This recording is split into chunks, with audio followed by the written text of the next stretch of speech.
Yani Allah subhanahu wa ta'ala amekupa afya, Allah subhanahu wa ta'ala amekupa mali, Allah subhanahu wa ta'ala amekupa akili, Allah subhanahu wa ta'ala amekupa nguvu. Basi kupitia hayo, kupitia hivyo ambavyo Allah subhanahu wa ta'ala amekupa, basi itafute akhira kupitia hivyo ambavyo Allah subhanahu wa ta'ala amekuruzuku. Kisha Allah baadaye akasema, wala tansa nasibaka minad dunya, usisahau fungu lako duniani. Usisahau fungu lako duniani. Aya hii inatumika kama mizani, kama kipimo cha kupima baina ya akhira na dunia. Kitu gani ambacho kinapaswa kutangulizwa? Aya hii ni kipimo.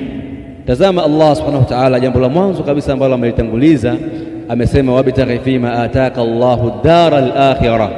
Tafuta kwa katika yale ambayo Allah amekupa, tafuta kwa kutumia yale ambayo Allah amekupa, itafute akhira.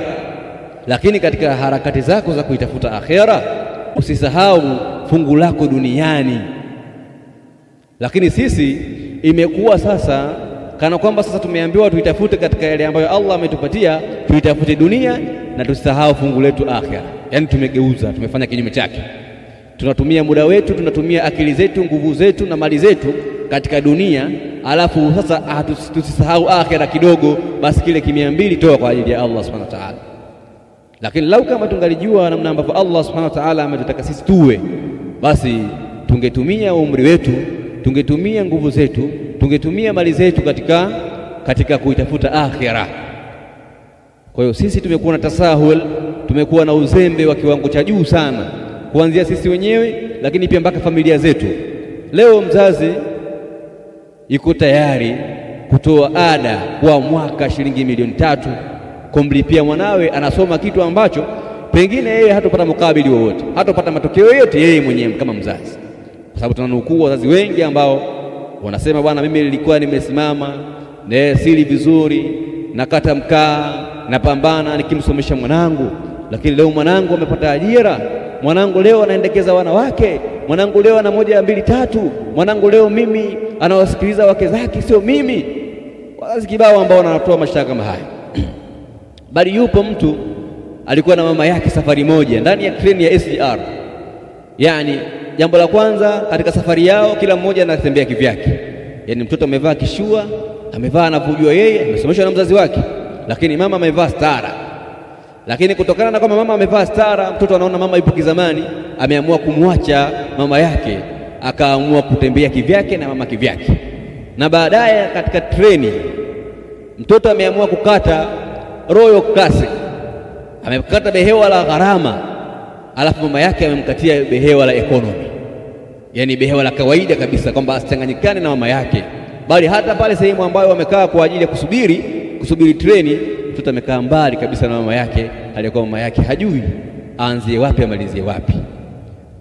Mzazi huyu alikuwa ametoa gharama kubwa kumsomesha mtoto wake katika mashule hayo ambayo kwamba sisi ndio tunaona kwamba ndio jambo ambalo natakiwa litangulizwe juu ya dini ya Kiislamu kuisoma.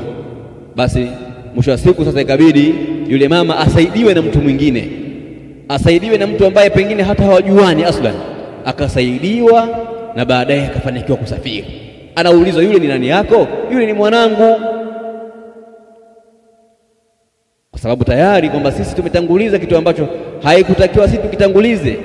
Tabaani ni jambo jema, ni jambo zuri sana watoto wa Kiislamu, vijana wa Kiislamu wakasomeshwa dunia yao, ni jambo zuri sana, na Uislamu unasadikisha hilo.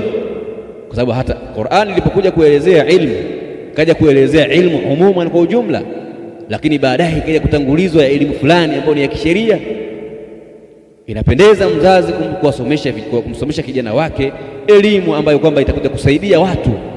Kijana asome udaktari, kijana asome uhandisi, atakuja kusaidia watu katika Uislamu. Ni vyema sana, lakini tambua kwamba jambo ambalo unapaswa wewe kulitanguliza ni akhira yako na akhira ya familia yako. Ya ayyuhalladhina amanu, enyi ambao mmeamini, qu anfusakum ahlikum nara, ziokoeni nafsi zenu na nafsi za familia zenu kutokana na moto.